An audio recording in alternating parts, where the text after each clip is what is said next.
नीचे की तरफ। मतलब यहाँ पे जो इलेक्ट्रॉन्स है इन पे, जैसे आप देखिए फिर से मेरी बात सुनिएगा, रॉड मूव कर रही है आगे की तरफ, तो इसके अंदर जो इलेक्ट्रॉन्स है वो भी आगे की तरफ मूव कर रहे हैं, और इसके अंदर के इलेक्ट्रॉन्स को भी आगे की तरफ मूव कर रहे हैं, मतलब इलेक्ट्रॉन्स का मूवमेंट हो गया आगे की तरफ, मतलब इलेक्ट्रॉन के पास वेलोसिटी आ गई मैग्नेटिक फील्ड में, इनके ऊपर फोर्स लगा, और फोर्स का लगा नीचे की तरफ, और जैसे इनके ऊपर नीचे की तरफ फोर्स लगा,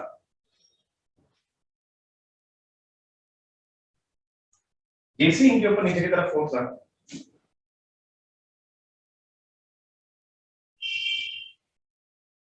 जैसे इनके ऊपर नीचे की तरफ फोर्स लगा, तो इलेक्ट्रॉन्स कहां आना शुरू हुआ, तो इलेक्ट्रॉन्स नीचे की तरफ आना शुरू हुए, तो यहाँ पे इलेक्ट्रॉन्स आना शुरू।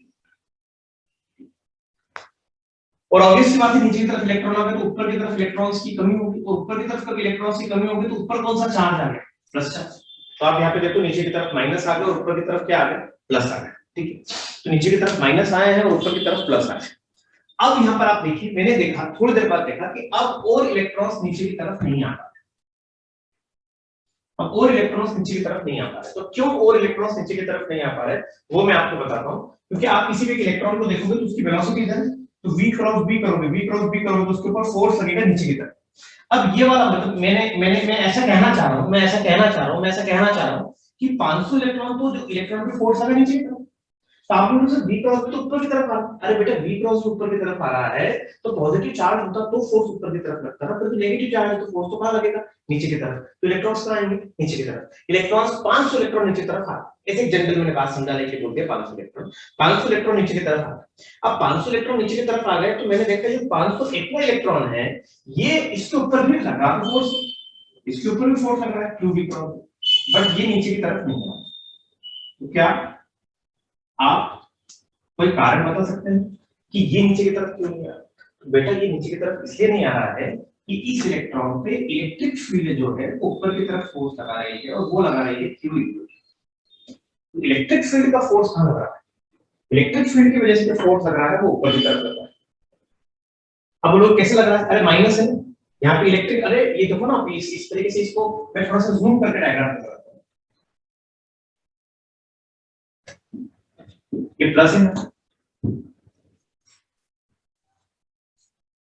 और यहाँ पर माइनस।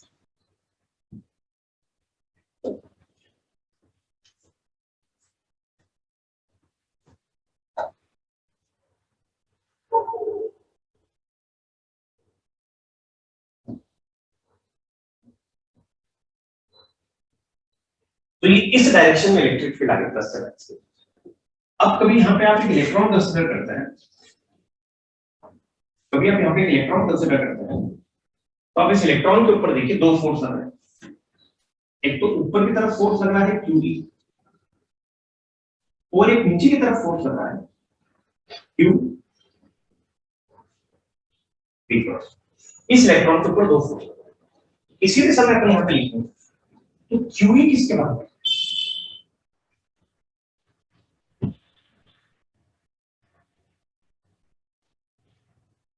दोनों तरफ से क्यू भी प्रेशर करो, तो यहाँ पर जो इलेक्ट्रिक फील्ड आएगी, ये दोनों फोर्स बराबर क्यों कर दी, अब इलेक्ट्रॉन नीचे जाना बंद होगा ना, 500 इलेक्ट्रॉन में उसके 501 इलेक्ट्रॉन नीचे नहीं गए, इससे जाना बंद हो गया। ई जो ई इक्वल टू आ गया वी क्रॉस वी के बाद, अब दोनों तरफ मैंने डीएल का मल्टीप्लाई,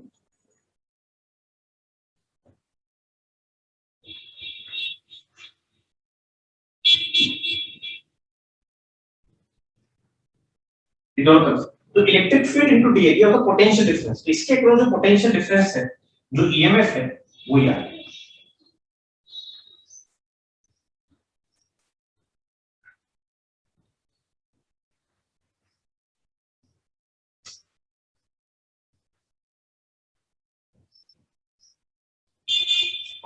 इंटीग्रेशन ऑफ डीएल अंदर लिया होता है,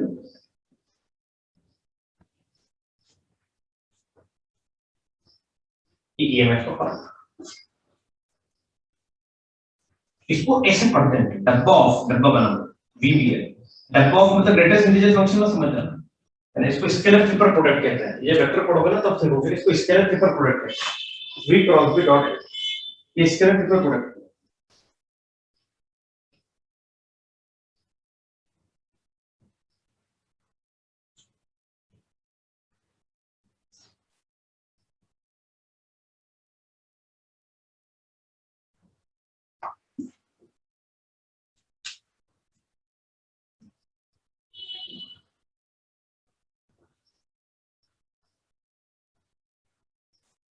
यहाँ पे समझिए कुछ।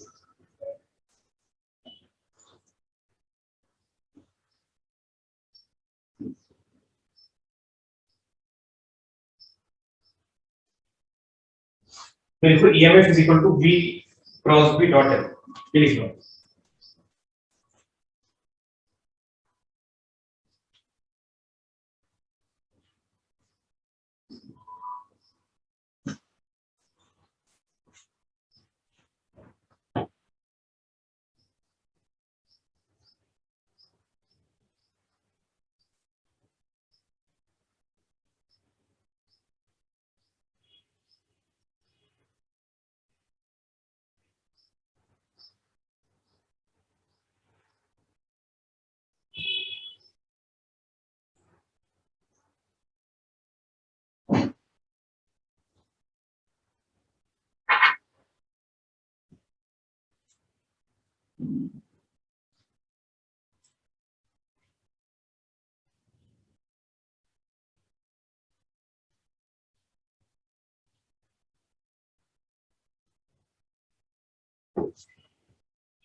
ये बहुत इंपॉर्टेंट फॉर्मूला है, बोर्ड में बड़ा पूछा जाता है। ईएमएफ इज इक्वल टू डब्बा of VBL V cross B dot L होता है।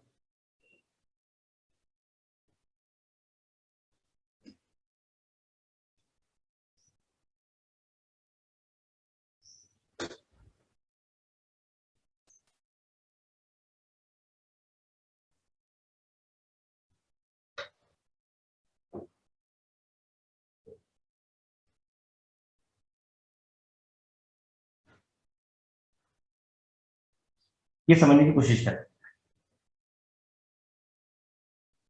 मोशनल ईएमएफ का फॉर्मूला, जब भी एक कंडक्ट, देखो रॉड को कंडक्टिंग होना जरूरी है, कंडक्टिंग होगी तभी तो इलेक्ट्रॉन मूव कर पाएंगे, तो कंडक्टिंग रॉड के लिए फॉर्मूला वैलिड है।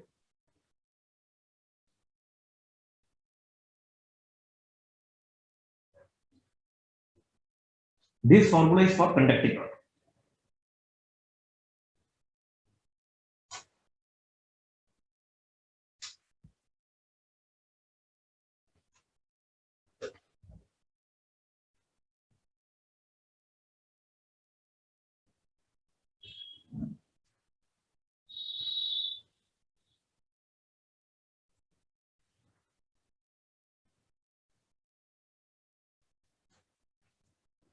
This formula is for conducting.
चले बेटा आगे।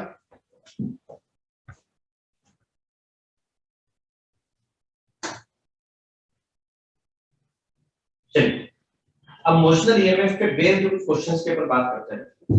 यहाँ पे भी मैंने रॉड आपको सीधी दे रखी है, कभी रॉड सीधी के बजाय ये देखिएगा, मैं यही लिख देता हूँ,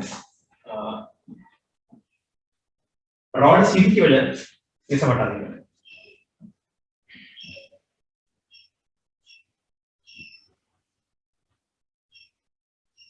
रॉड सीधी के बजाय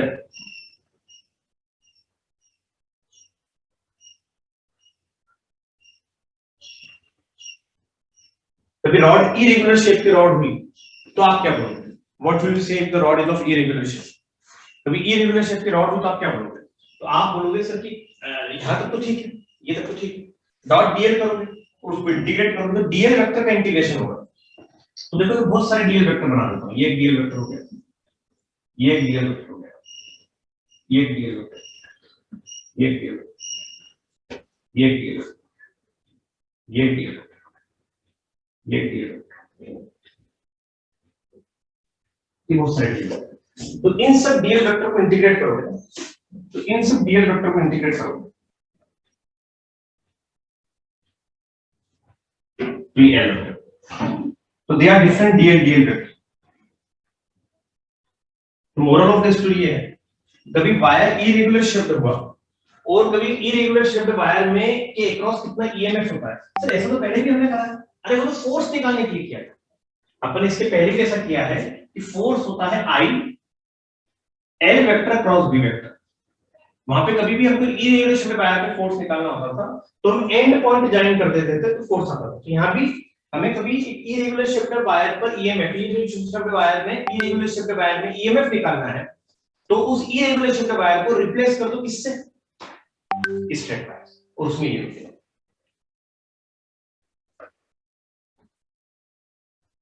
याद रखिएगा, इस बात को लिख लीजिएगा, if the wire is of irregular shape then replace that wire by a straight wire by joining its initial and end point.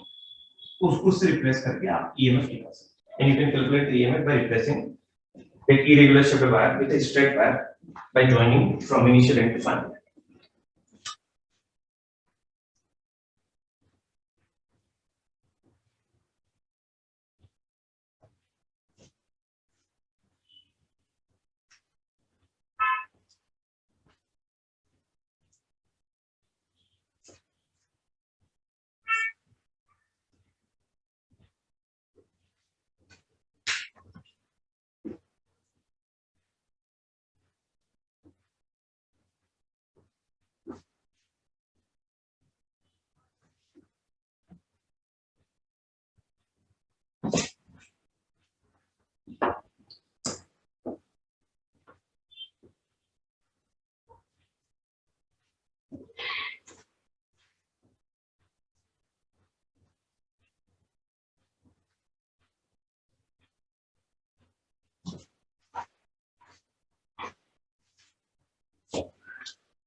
चलिए आगे चलते हैं।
ये आपके सामने ये चार केसेस है, ये आपके सामने चार केसेस है।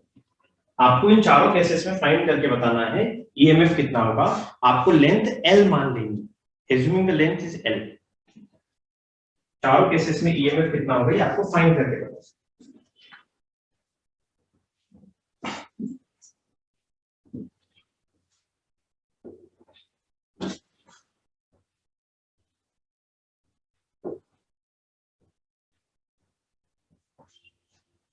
Assuming length is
चलिए, आपको सबसे पहले तो ये पता होना चाहिए कि एल वेक्टर क्या होता है। Along the length is L vector, so let's assume this is L vector. क्या फ्रेंड, तो ऊपर मानना है नीचे मानना, उससे कोई फर्क नहीं पड़ता, दोनों में से कुछ भी मान लो। तो उससे माइनस साइन आ जाएगा, माइनस साइन आ जाएगा कि ईएमएफ ऊपर प्लस या नीचे प्लस, उससे कोई फर्क नहीं पड़ रहा। हम ईएमएफ कौन सा रॉड का एंड प्लस होगा माइनस होगा वो तो अलग तरीके से निकाल सकते हो। जैसे मैंने आपसे यहाँ पर पूछा कि कौन सा एंड प्लस होगा और कौन सा एंड माइनस होगा, तो आप क्या करोगे, यहाँ पे इलेक्ट्रॉन लो, एक इमेजिन करो एक इलेक्ट्रॉन है, ब्लैक कलर से ले लेता हूँ जिससे अच्छे से आपको दिख जाए। यहाँ पे एक मैंने इलेक्ट्रॉन लिया, आप मुझे बताओ इस इलेक्ट्रॉन पे फोर्स कितना लगा। आप बोलोगे मैग्नेटिक फील्ड अंदर तो v क्रॉस b, तो फोर्स कहाँ लगा इसके ऊपर, v क्रॉस b, इसको फोर्स कहाँ लगा, ऊपर की तरफ। अरे ऊपर की तरफ लगेगा नीचे की तरफ लगेगा, अरे v क्रॉस b तो फोर्स तो ऊपर की तरफ लगेगा ना, माइनस साइन है बेटा, इसे नीचे की तरफ लगेगा तो नीचे आ जाएंगे इलेक्ट्रॉन्स, और ऊपर क्या आ जाएगा,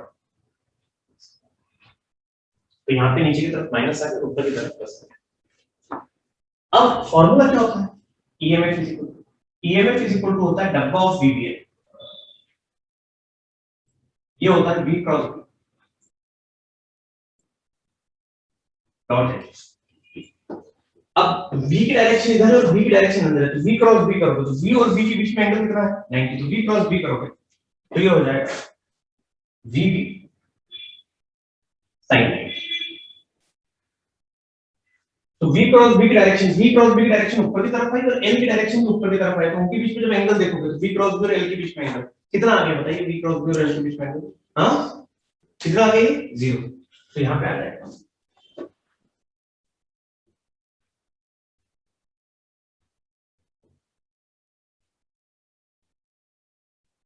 तो आंसर आ जाएगा,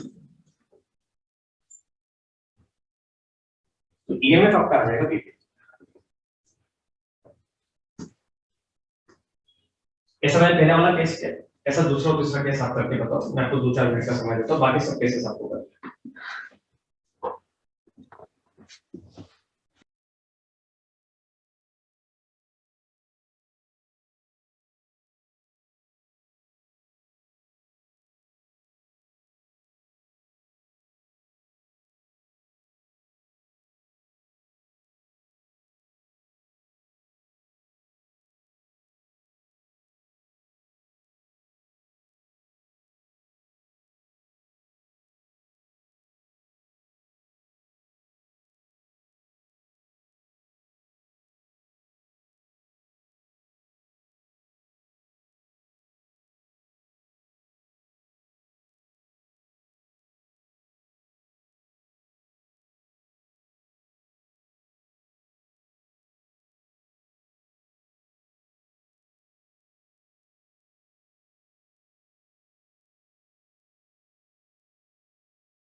भाई पहले पहले जब 500 एक बच्चे ने क्वेश्चन पूछा 500 इलेक्ट्रॉन नीचे गए तब इलेक्ट्रिक फील्ड नहीं, तो इलेक्ट्रिक फील्ड तो 500 इलेक्ट्रॉन जाने के बाद एक अच्छी खासी इलेक्ट्रिक फील्ड जनरेट हुई ना बेटा, पहले ऐसा नहीं, पहले 2 इलेक्ट्रॉन गए क्योंकि इलेक्ट्रिक फील्ड तो नेग्लिजिबल थी, पर जब 500 आ गए तो electric field become sufficient enough कि अब वो इलेक्ट्रॉन को आने से रोक रही है नीचे, ये समझने की कोशिश करो।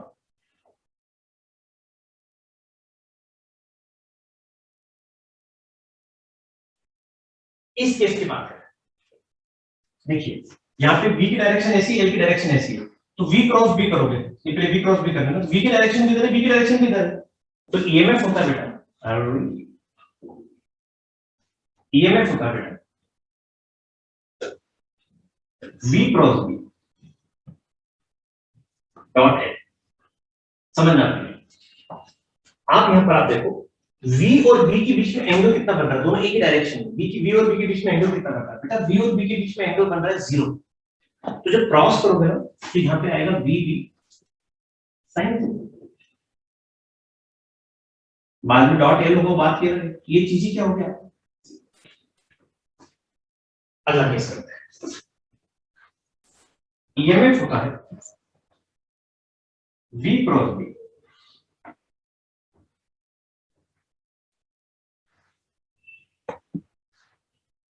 डॉट, ठीक, तो यहाँ पे v क्रॉस b किया आपने, देखो यहाँ पे v को ऊपर रखा, ये v ऊपर की तरफ, मैग्नेटिक वेलोसिटी ऊपर की तरफ है और मैग्नेटिक फील्ड अंदर की तरफ है, तो v क्रॉस b क्या है, तो इधर है, इस डायरेक्शन में है, तो अब बताओ वो l के साथ कितना एंगल बना है, तो v क्रॉस b और l के बीच में जो एंगल बन रहा है वो 90 बन रहा है, तो आएगा cos 90,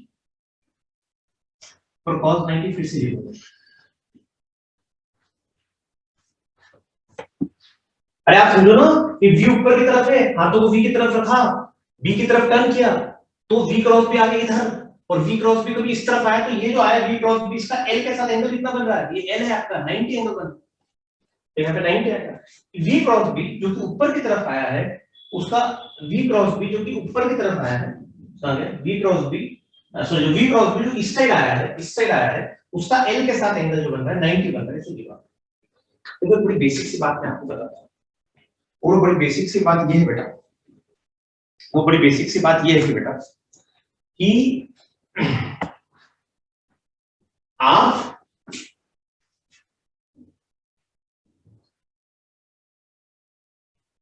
किसी भी केस की बात करो, किसी भी केस की बात करो, एक बड़ी फंडामेंटल सी बात आपको याद रखनी है, और वो फंडामेंटल सी बात आपको ये याद रखनी है, किसी भी केस की बात याद करोगे आप, तो आपको जो फंडामेंटल सी बात याद रखनी है, तो फंडामेंटल सी बात ये याद रखनी है कि जब भी इन तीनों में V, B, L, इन तीनों में कोई भी एक दूसरे के पैरेलल हुआ तो ईएमएफ 0 होगा, तो यहाँ पे आप साइड में लिख लीजिए if any of these two vector is parallel then the EMF will be 0, if any of these two vector is parallel then the EMF will be 0। जैसे कि यहाँ पर वेलोसिटी वेक्टर और मैग्नेटिक फील्ड वेक्टर पैरेलल है, यहाँ पे velocity vector और length vector parallel है, यहाँ पे वेलोसिटी वेक्टर यहाँ पे लेंथ वेक्टर और मैग्नेटिक फील्ड वेक्टर है।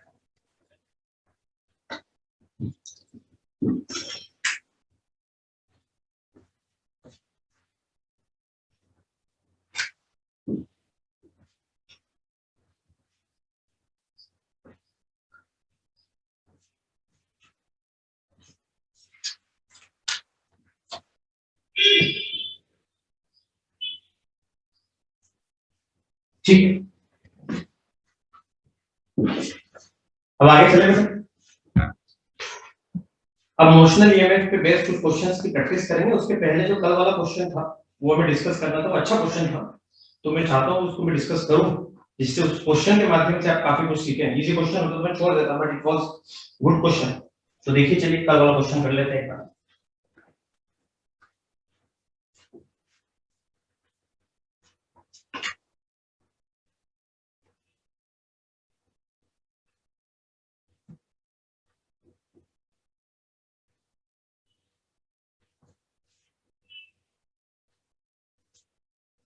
इस डायरेक्शन में वेलोसिटी,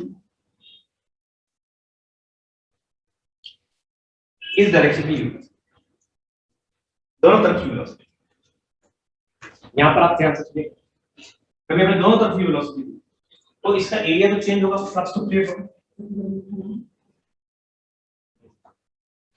यहां पर इस समय सपोज करो, आज कर लो आप सपोज ये एंगल थीटा, ये वाली जो लेंथ है इस लेंथ को मैं कहूंगा एल, जो भी कहियो आपने ए कहियो कि मैंने एल कह दी, इससे क्या फर्क पड़ रहा है। मैग्नेटिक फील्ड है, मैग्नेटिक फील्ड। अब मैं यहाँ पे कुछ ज्योमेट्री यूज कर रहा हूँ, कई बार हम क्वेश्चन को सॉल्व करने के लिए ज्योमेट्री लगा देते हैं, 9 10 में इसलिए कुछ पढ़ा हुआ है। ये थीटा बाई 2 होगा, तो ये एल का कौन सा कंपोनेंट होगा, एल साइन थीटा बाई 2, ये वाले। और एल की कौन से रहते, एल तो ये कौन सा कंपोनेंट होगा,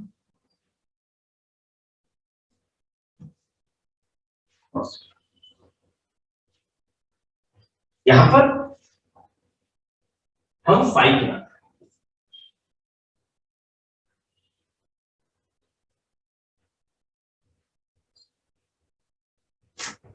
फाइव होगा magnetic field multiply by area, five जो होगा वो magnetic field multiply by area, ये फाइव है मल्टीप्लाई, ये फ्लक्स ये होता है, डॉट का डॉट हटा देगा क्योंकि डॉट मैग्नेटिक एरिया वेक्टर भी अंदर की तरफ ही होगा, अंदर है बाहर की तरफ, तो उसका ए के साथ डॉट करोगे तो cos 0 है cos 180 है, तो दोनों ही 1 के बराबर होते हैं, 1 या -1, अपने मॉड से मतलब है।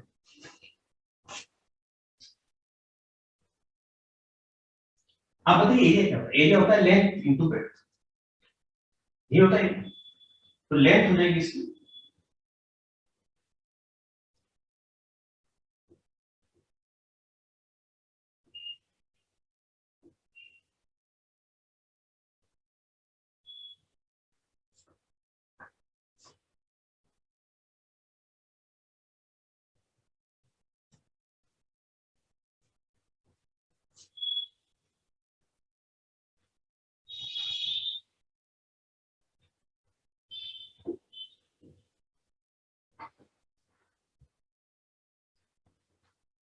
2 cos theta by 2 sin theta by 2 क्या हो सकता है, ये आ गया flux is equal to 2 pi sin, this is flux.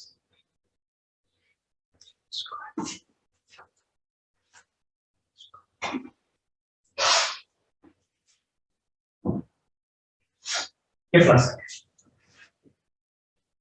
अब यहां पर थोड़ा बात को आपको और सुनना होगा कि मैं ये कहना चाहता हूं, ये जो डिस्टेंस, ये डिस्टेंस है d इज इक्वल टू, ये डिस्टेंस को अपन x बोलते हैं, x is equal to 2l sin theta, इसको डिफरेंशिएट किया तो dx by dt आ गया, ये 1/2 बाहर आ जाएगा, तो l sin का डिफरेंशिएशन हो जाएगा cos theta by d theta by, इसका डिफरेंशिएशन, और dx by dt को 2u बोलते हैं।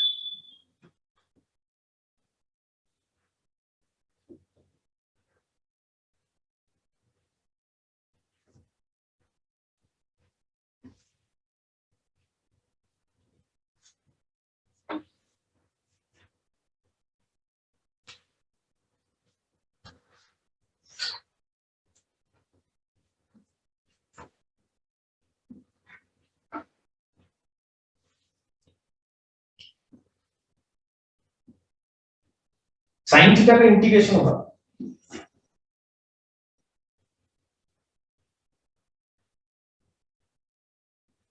sin थीटा का इंटीग्रेशन होगा cos theta d theta by dt,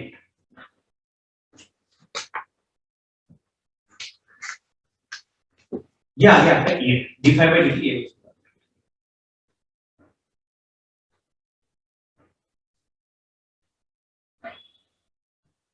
और d थीटा बाई dt को अपन लिख सकते हैं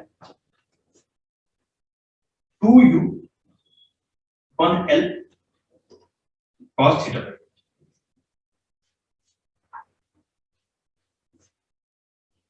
ये आ गया आपका 4 2 2 4 d l cos theta divided by cos theta. Calculation mistake ना करिए, बस वो देखना है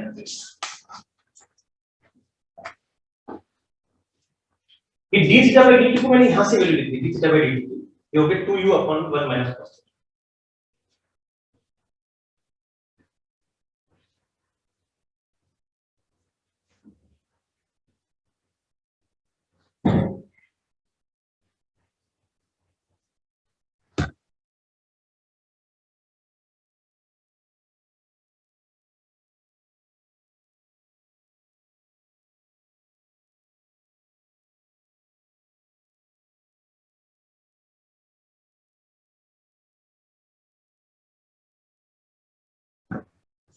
इतने से का एरिया हो जाएगा L cos theta by 2 sin theta by 2 और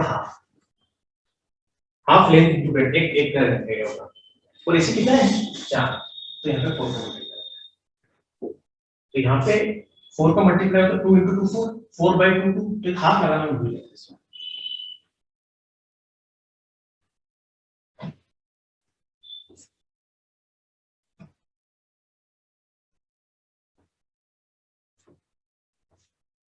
ये इसका आंसर है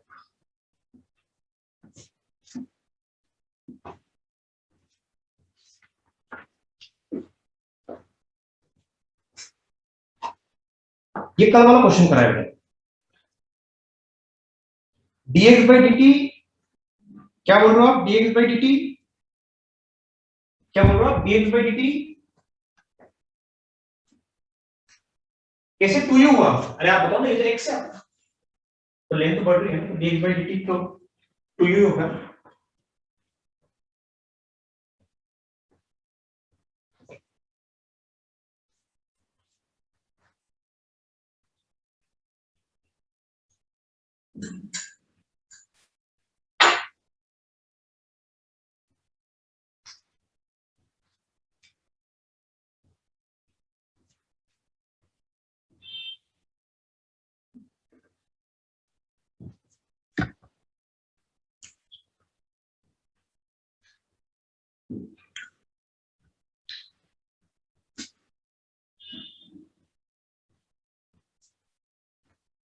जैसे लिख लो printer with your right hand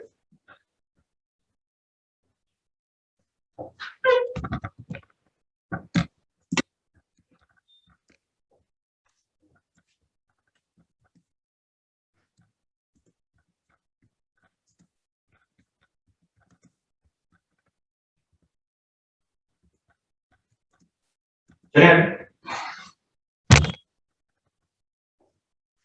मान लीजिए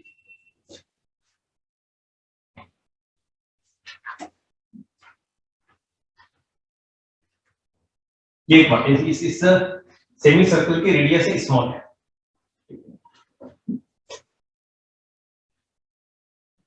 इसको हमने आगे की तरफ वेलोसिटी और मैग्नेटिक फील्ड अंदर की तरफ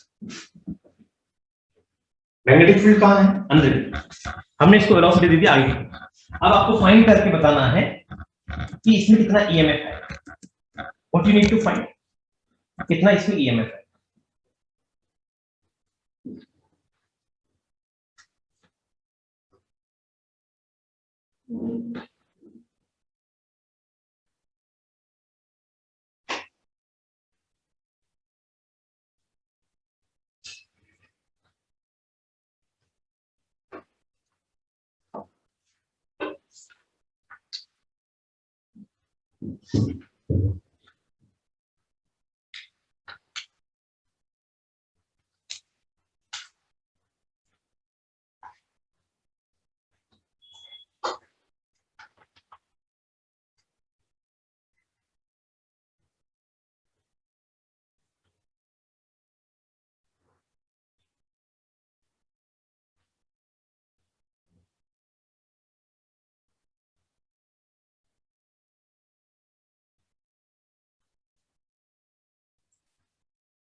लास्ट एक्सप्रेशन में यू भी आएगा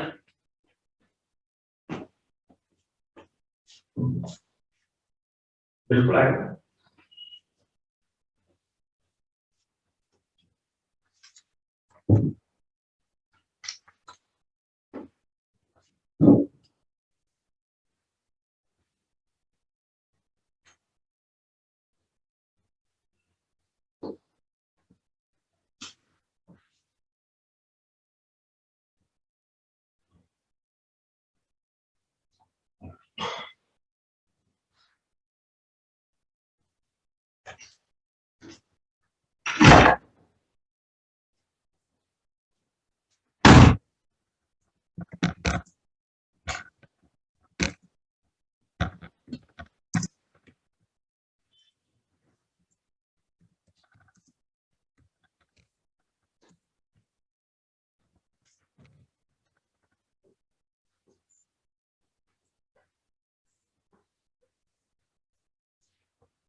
बेसिक मैंने आपको पहले बताया कि जब भी एक कोई वायर हो replace it by straight wire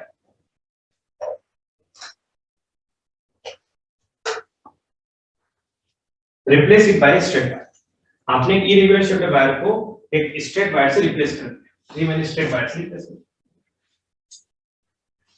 magnetic field कितनी, हमने इसको स्ट्रेट वायर से रिप्लेस कर दिया। अब बस आपको क्वेश्चन सिंपल से बात हो गई। अब यहाँ पे एक इलेक्ट्रॉन कंसीडर करो, अब बताओ उस इलेक्ट्रॉन पे फोर्स कितना लगेगा, v क्रॉस पे उसके ऊपर फोर्स नीचे की तरफ लगेगा, तो नीचे की तरफ माइनस है और ऊपर की तरफ प्लस है।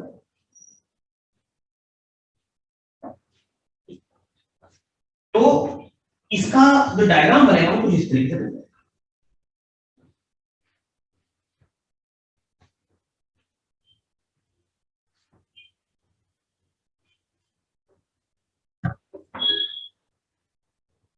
और ईएमएफ कितना आएगा, ईएमएफ हो जाएगा वी की, और एल की वैल्यू कितनी है, तो यहां से निकालो वी की, इस तरीके का डायग्राम बनेगा। मान लो इस वायर में कोई रेजिस्टेंस भी है तो कैसे होगा, तो इसका ये डायग्राम बनाना चाहिए।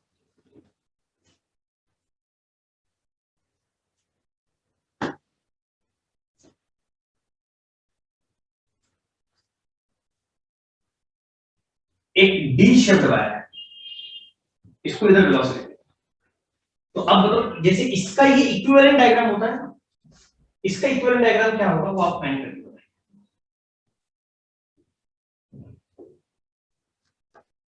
मैग्नेटिक फील्ड बाहर है,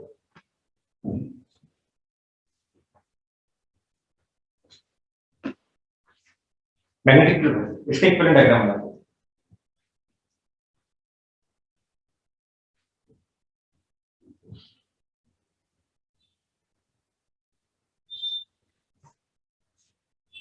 देखते हैं इसका डायग्राम कैसे होगा।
ये इसका रहेगा, दोनों बीपीएल रहेंगे, ये भी बीपीएल रहेगा, ये भी, तो नेट पूरा ईएमएफ कितना हो जाएगा, जीरो।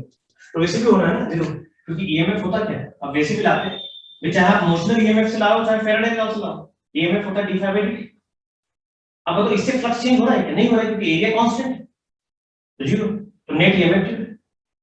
फैराडे से भी आ रहा है नेट ईएमएफ जीरो, यहां से भी आप देख सकते हो नेट ईएमएफ जीरो, यहां से यहां तक गए तो बीपीएल बढ़ा, यहां से यहां तक गए बीपीएल कम हुआ, net EMF zero.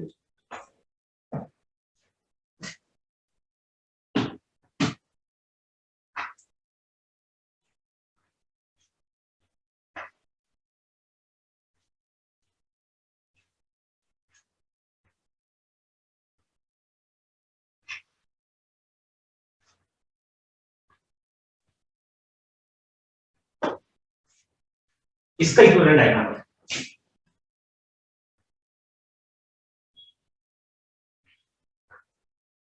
Magnetic field अंदर,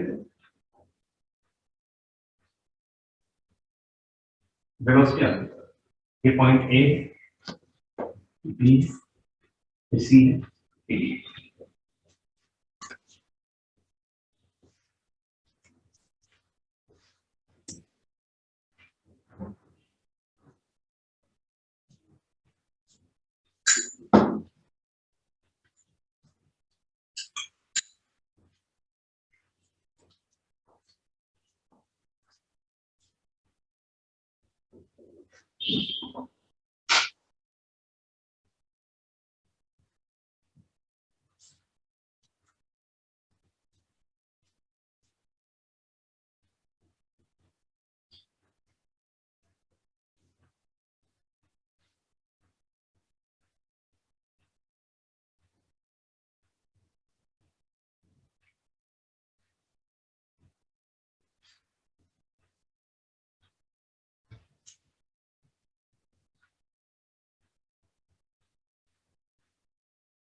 चलिए बेटे, यहां पर आप देखिएगा,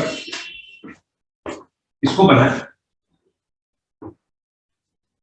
ये रेजिस्टेंस है,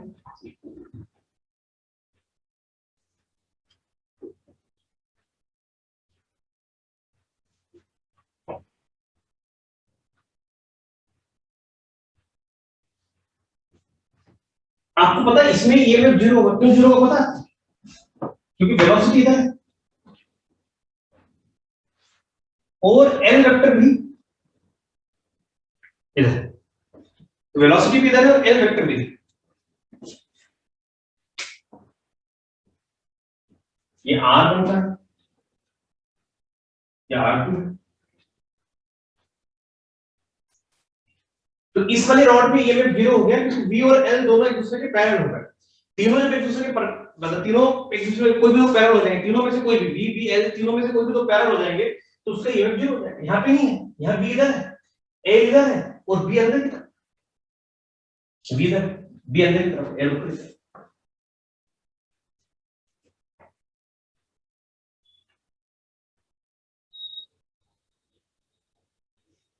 यहाँ पे होगा,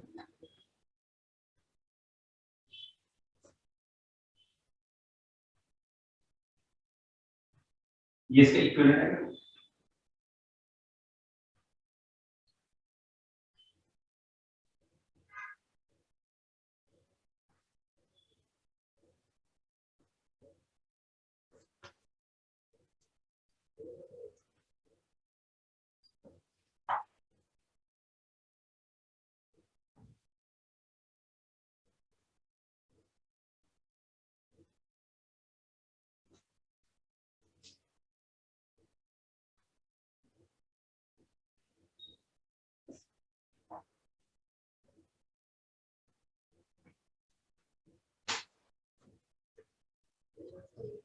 जो क्वेश्चन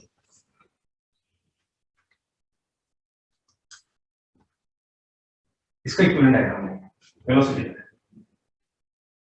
मैग्नेटिक फील्ड।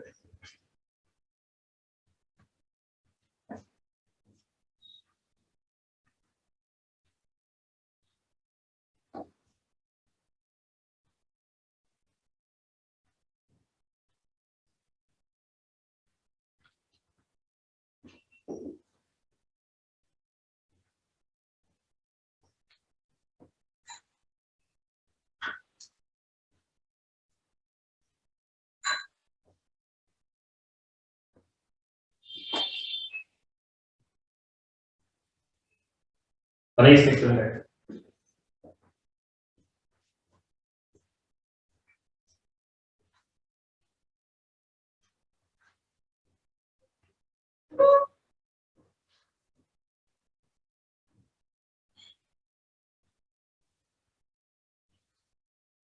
कहीं भी बीच में लगा दो, कहीं भी वेट के बीच में लगा दो, उससे कोई फर्क नहीं पड़ता।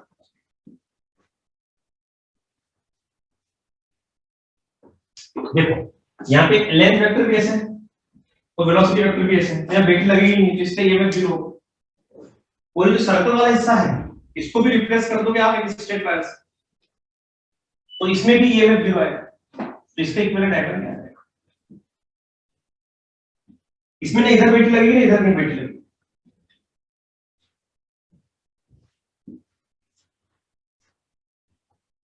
इस क्वेश्चन को देखो, इसमें दोनों वेट लगे, नेट ईएमएफ जीरो आया और इसमें दोनों जगह ही वेट नहीं लगी, इसमें दोनों जगह नहीं लगी।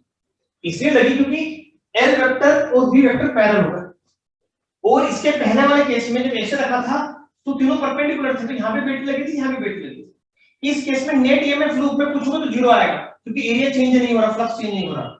इस केस में आप नेट ईएमएफ पूछोगे तो जीरो आएगा क्योंकि एरिया चेंज नहीं हो रहा, फ्लक्स चेंज नहीं हो रहा। बट इस केस में आप किसी पर्टिकुलर एलिमेंट के अक्रॉस ईएमएफ पूछोगे तो वीबीएल आएगा, और इस केस में आप कभी किसी एलिमेंट के अक्रॉस पूछोगे तो जीरो आएगा। तो दोनों में अंतर है। यहाँ पे आपने पूछा potential difference across A B, तो potential difference across A B कभी आपने पूछा तो जीरो आएगा, और इस केस में आपने potential difference across A B पूछा तो वीबी।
चलिए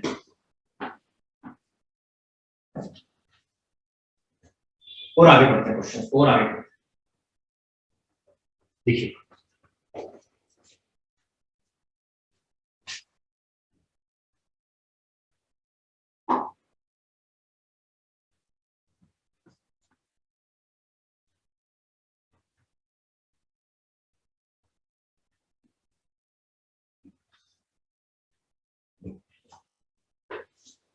इसका रेजिस्टेंस आर,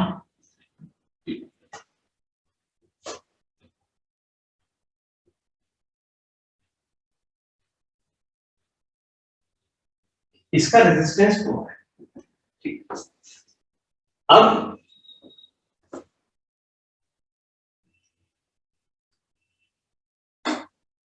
इसको हमने बी वेलोसिटी, यहां पॉइंट ए लिखा, यहां पे पॉइंट बी लिखा, यहां पे पॉइंट सी लिखा, यहां पे पॉइंट डी लिखा। अब आपको फाइंड करके बताना है potential difference across A B, potential difference across C D, ये सब फाइंड करके बताना।